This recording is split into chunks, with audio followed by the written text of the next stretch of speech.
অবশেষে দীর্ঘ ৫৫ বছর পর বাংলাদেশের ইতিহাসে আরেকটি মাইলফলকের ঘটনা ঘটতে যাচ্ছে। দীর্ঘ ৫৫ বছর পর ইতিহাসের এক বিশাল সত্য আজ মার্কিন ভূখণ্ডে প্রতিধ্বনিত হচ্ছে। যে ৭১-এর রক্তে আমাদের মানচিত্র আঁকা হয়েছিল, যে ৩০ লাখ শহীদের আত্মত্যাগকে এতদিন আন্তর্জাতিকভাবে গণহত্যা বলতে কুণ্ঠাবোধ করত পশ্চিমারা, আজ সেই মার্কিন কংগ্রেস হাউস অব রিপ্রেজেন্টেটিভে ধ্বনিত হয়েছে এটি ছিল একটি সুপরিকল্পিত গণহত্যা। মার্কিন কংগ্রেসের গণহত্যা স্বীকৃতি ঐতিহাসিক প্রস্তাব। জামায়াতে ইসলামীকে বিচারের মুখোমুখি করার কড়া হুঁশিয়ারি ডেমোক্র্যাট আইন প্রণেতা ল্যান্সম্যানের। ওহাইও থেকে নির্বাচিত ডেমোক্র্যাট পার্টির কংগ্রেসম্যান গ্রেগ ল্যান্সম্যান এই ঐতিহাসিক প্রস্তাবটি তুলেছেন। কিন্তু এই আন্দোলনের সংবাদের আড়ালে লুকিয়ে আছে এক ভয়ঙ্কর লজ্জা। যখন আমেরিকা আমাদের ৭১-এর ঘাতক জামায়াতে ইসলামীকে বিচারের আওতায় আনার প্রস্তাব দিচ্ছে, ঠিক তখনই বাংলাদেশের মাটিতে ডক্টর ইউনূসের অন্তর্বর্তী সরকারে আশকারায় সেই ঘাতকরাই বুক ফুলিয়ে ঘুরছে।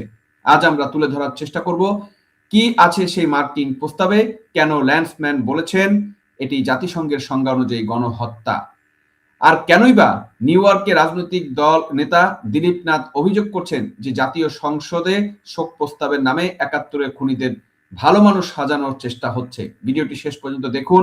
আজ আমরা ইতিহাসের প্রতিটি পাতাকে বর্তমান আয়নায় মিলিয়ে দেখার চেষ্টা করব। দর্শক, খবরটা যদি আমরা একটু দেখে আসি, তার আগে আমি কিছু কথা আসলে বলতে চাই যে এখানে যে জিনিসটা তুলে আসছে, কংগ্রেসম্যান গ্রেগ ল্যান্সম্যান তার প্রস্তাবে স্পষ্ট করে বলছেন যে ১৯৭১ সালের ২৫শে মার্চ থেকে শুরু হওয়া অপারেশন সার্চলাইট কোনো সাধারণ সামরিক অভিযান ছিল না। এটি ছিল বাঙালি জাতিকে সমূলের বিনাশ করার এক নৃশংস ব্লুপ্রিন্ট। তিনি বলেছেন এটি জাতিসংঘের গণহত্যা বিষয়ক কনভেনশন সংজ্ঞা অনুযায়ী একটি পূর্ণাঙ্গ গণহত্যা। সবচেয়ে বড় সত্যটি ল্যান্সম্যান যেভাবে তুলে ধরেছেন তা হলো এই হত্যাযজ্ঞের সবচেয়ে বড় লক্ষ্যবস্তু ছিল হিন্দু সম্প্রদায়। হিন্দু হওয়ার অপরাধে বা বাঙালি হওয়ার অপরাধে যেভাবে মানুষকে হত্যা করা হয়েছে তা বিশ্ব বিবেকের কাছে এক বিশাল দেনা। ল্যান্সম্যান আক্ষেপ করে বলেছেন যুক্তরাষ্ট্রের অনেক আগে এই গণহত্যার তকমা দেওয়া উচিত ছিল। ভাবুন একবার, যখন বিদেশের মাটিতে আমাদের হয়ে লবিং করতে হচ্ছে, তখন আমাদের নিজেদের দেশের শাসনভার যাদের হাতে, তারা কি আসলেই ৭১-এর চেতনা ধারণ করে, নাকি তারা ব্যস্ত ঘাতকদের পুনর্বাসনে? দর্শক, যে সংবাদটা এসেছে আমাদের সামনে আমরা একটু আপনাদের দেখাই। ৭১-এর হত্যাযজ্ঞকে গণহত্যা বলা হোক, প্রস্তাব মার্কিন কংগ্রেসে। ১৯৭১ সালে পাকিস্তানের সামরিক বাহিনী যে অভিযান চালায় তা জাতিসংঘ সংজ্ঞা অনুযায়ী গণহত্যা বলেন ল্যান্সম্যান।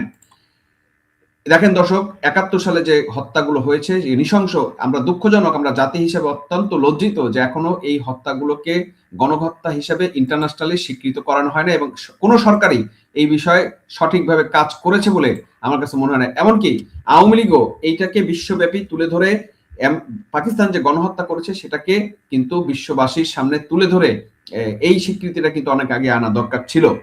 কিন্তু দুর্ভাগ্যজনক, আমরা বলবো যে এখানে সবারই ব্যর্থতা রয়েছে। মুক্তিযুদ্ধের সময় পাকিস্তান বাহিনী চালানো হত্যাযজ্ঞ গণহত্যা হিসেবে মূল্যায়ন করার একটি প্রস্তাব উঠেছে মার্কিন কংগ্রেসে। শুক্রবার পার্লামেন্টে নিম্নকক্ষ হাউস অব রিপ্রেজেন্টেটিভে প্রস্তাবটি তোলেন ডেমোক্র্যাট পার্টির কংগ্রেসম্যান গ্রেগ ল্যান্সম্যান। ওহাইও থেকে নির্বাচিত এই আইন প্রণেতা প্রস্তাব করে বলেছেন যে হত্যাযজ্ঞে সহায়তা করার জন্য জামাত ইসলামীকে বিচারের মুখোমুখি করতে হবে। দেখেন, এখানে জামায়াতের কথাও কিন্তু স্পষ্ট উঠে এসেছে। তিনি বাংলাদেশের ধর্মীয় সংখ্যালঘুকে সুরক্ষা নিশ্চিত করার আহ্বান জানিয়েছেন। প্রস্তাবে বলা হয় ১৯৭১ সালে ২৫শে মার্চ ঘোষিত অপারেশন সার্চলাইটের সময় পাকিস্তানি সশস্ত্র বাহিনী এবং তাদের ইসলামপন্থী সহযোগীরা নৃশংসতা চালায়। ওই সময় সব ধর্মের জাতিগত বাঙালিরা হামলার লক্ষ্যবস্তু হয়েছিলেন। তখন হিন্দুদের নির্মূল করা হয়েছিল, তাদেরকে গণহত্যা করা হয়েছিল। প্রস্তাব তুলে ধরার সময় ল্যান্সম্যান বলেন পাকিস্তানের সামরিক বাহিনী ১৯৭১ সালে অভিযানকে জাতিসংঘের সংজ্ঞা অনুযায়ী গণহত্যা হিসাবেই দেখা হবে।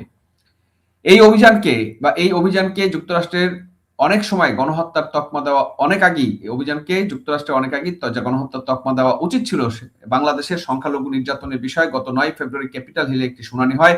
সেখানে বাংলাদেশের অন্তর্বর্তী সরকারের সময়কার মানবাধিকার পরিস্থিতির অবনতি সহ ৭১-এ গণহত্যার কথা উঠে আসে। ওই অনুষ্ঠানে আয়োজক ছিল হিন্দু অ্যাকশন নামের একটি সংস্থা। সেই অনুষ্ঠানের ধারাবাহিক মার্কিন পার্লামেন্টে নতুন প্রস্তাব উঠে বলে জানান নিউ ইয়র্কের ডেমোক্রেটিক পার্টির ডিস্ট্রিক্ট লিডার দিলীপ নাথ। তিনি শনিবার বিডি নিউজ 24.com কে বলেন, ৭১ গণহত্যার জন্য দায়ী জামাত ইসলামের উত্থান ঘটেছে জুলাই আন্দোলনের রাজনৈতিক পট পরিবর্তনের পর। শান্তিতে নোবেল বিজয়ী ডক্টর মোহাম্মদ ইউনূসের আশকারায় জামাত আবারও মানবতাবিরোধী জঘন্য অপরাধে লিপ্ত রয়েছে। দর্শক, একদম সুন্দরভাবে পরিষ্কারভাবে কিন্তু ব্যাপারটাকে উনি তুলে ধরেছেন। আমি মনে করি এর মাধ্যমে হয়তোবা এবার একটা স্বীকৃতি আসতে পারে। এমনকি ৭১ মানবতাবিরোধী অপরাধ দণ্ডিত ভালো মানুষ সাজাতে সম্প্রতি জাতীয় সংসদের শোক প্রস্তাবের নামে তামাশা করেছে। এসব পরিস্থিতিতে বাংলাদেশের মানুষ ক্ষুব্ধ। আশা করছি কংগ্রেসের প্রস্তাবটি পাশ হলে ৭১ ঘাতক হিসেবে চিহ্নিত জামাত ইসলামী যুক্তরাষ্ট্রে আবারও তাদেরকে নিষিদ্ধ করবে। যে যুক্তরাষ্ট্রে কিন্তু জামাত ইসলামী নিষিদ্ধ ছিল এতদিন, সেটা আবারও নিষিদ্ধ হবে বলে উনি আশা প্রকাশ করেছে। দর্শক, ব্যাপারটা আসলে যদি হয়, সেটা বাঙালি বা বাংলাদেশি মানুষের জন্য খুবই আশাব্যঞ্জক এবং খুবই খুশির একটা সংবাদ হবে। ল্যান্সম্যান তার প্রস্তাবে কেবল পাকিস্তানের সামরিক বাহিনীর কথা বলেননি, তিনি সরাসরি নাম নিয়েছেন ইসলামপন্থী সহযোগিতার, অর্থাৎ জামাত ইসলামী। তিনি দাবি করেছেন এই হত্যাযজ্ঞে সরাসরি সহায়তা করার জন্য জামাত ইসলামীকে বিচারের মুখোমুখি করতে হবে। কিন্তু বাংলাদেশের বর্তমান চিত্র কি? নিউ ইয়র্কে ডেমোক্রেটিক পার্টির ডিস্ট্রিক্ট লিডার দিলীপ নাথ যে অভিযোগ করেছেন তা শুনলে আমাদের কিন্তু পুরো জিনিসটা ক্লিয়ার হবে। তিনি বলছেন, জুলাই আন্দোলনের পট পরিবর্তনের, যেটা আমি বললাম, ডক্টর ইউনূসের আশকারায় জামাতে আবারও মানবতাবিরোধী অপরাধে লিপ্ত হয়েছে। এমনকি যারা ৭১ প্রমাণিত যুদ্ধাপরাধী হিসেবে দণ্ডিত হয়েছে তাদের নাম করে জাতীয় সংসদে শোক প্রস্তাব তোলা হয়েছে। দিলীপ নাথের ভাষায় এটি একটি তামাশা। যে সংসদে শহীদের রক্তকে সম্মান জানানোর কথা, সেই সংসদে খুনিদের ভালো মানুষ সাজানোর চেষ্টা। এটি কি ৩০ লাখ শহীদের সাথে বেইমানি নয়? গত ৯ ফেব্রুয়ারি ক্যাপিটাল হিলে হিন্দু অ্যাকশন নামের একটি সংস্থা একটি শুনানির আয়োজন করেছিল। সেখানে কেবল ৭১ গণহত্যার কথা উঠেনি, বরং বর্তমান অন্তর্বর্তী সরকারের বা বিগত অন্তর্বর্তী সরকারের সময় সংখ্যালঘুদের উপর চলা নির্যাতনের ভয়াবহ চিত্র উঠে এসেছে। মার্কিন প্রস্তাবেও বাংলাদেশের ধর্মীয় সংখ্যালঘুদের সুরক্ষা নিশ্চিত করার উপর জোর দেওয়া হয়েছে। প্রশ্ন জাগে, বিপ্লবের পরে যে নতুন বাংলাদেশ গড়ার স্বপ্ন আমাদের তরুণরা দেখেছিল বা দেখিয়েছিল, সেই বাংলাদেশ কেন সংখ্যালঘুরাও আজ নিরাপত্তাহীনতায় ভুগছে? কেন মার্কিন পার্লামেন্টে আমাদের মানবাধিকার পরিস্থিতি নিয়ে উদ্বেগ প্রকাশ করতে হচ্ছে? আসলে এটাই হচ্ছে বাস্তবতা। ইউনূস সাহেব শান্তিতে নোবেল পেয়েছেন ঠিকই, কিন্তু তিনি তার শাসন আমলে জামাত শিবিরের উত্থান কি বিশ্ব শান্তির জন্য সুখকর হবে? হয়নি। মার্কিন কংগ্রেসে এই প্রস্তাব পাশ হলে জামাত ইসলামীকে যুক্তরাষ্ট্রে আবারও নিষিদ্ধ করবে। দিলীপ নাথের এই প্রত্যাশা কি আসলে বাস্তবে রূপ নেবে? দর্শক, সেটা কিন্তু এখন সময়ের ব্যাপার। আজ রাজনীতিতে যখন ভাগ বাটোয়ারা খেলায় পরিণত হয়েছে, তখন ৭১ আদর্শ বিপন্ন। দিলীপ নাথ যে ক্ষোভ প্রকাশ করেছেন তা কেবল একার নয়, এটি পুরো বাংলাদেশের সচেতন মানুষের ক্ষোভ। যারা মনে করেন ৭১ ঘাতকদের মুক্তি দিলে দেশে শান্তি আসবে, তারা ভুলের স্বর্গে বাস করছেন। আমেরিকায় এই প্রস্তাব আমাদের একটি সুযোগ করে দিয়েছে। এখন সময় এসেছে বিশ্ববাসীর কাছে প্রমাণ করার যে ঘাতক সবসময় ঘাতকই থাকে। কংগ্রেসম্যান গ্রেগ ল্যান্সম্যান ওহাইও থেকে যে আওয়াজ তুলছেন, সেই আওয়াজ আজ ঢাকার রাজপথেও দরকার। আমরা কি ভুলে গেছি বদর বাহিনী, আল শামসের সেই নৃশংসতা? আজ কেন তাদের উত্তরসূরিদের রাজনৈতিক মঞ্চে জায়গা দেওয়া হচ্ছে? শোক প্রস্তাবের নামে ঘাতকদের প্রতি এই সহমর্মিতা কি জুলাই বিপ্লবের চেতনাকেও ম্লান করে দিচ্ছে না? এটাই দর্শক, বাংলাদেশের মুক্তিযুদ্ধের যে ৭১ যে বীর সৈনিক, তাদেরকে বিভিন্নভাবে অপদস্থ করা হয়েছে গত 18 মাসে ইউনূসের আমলে।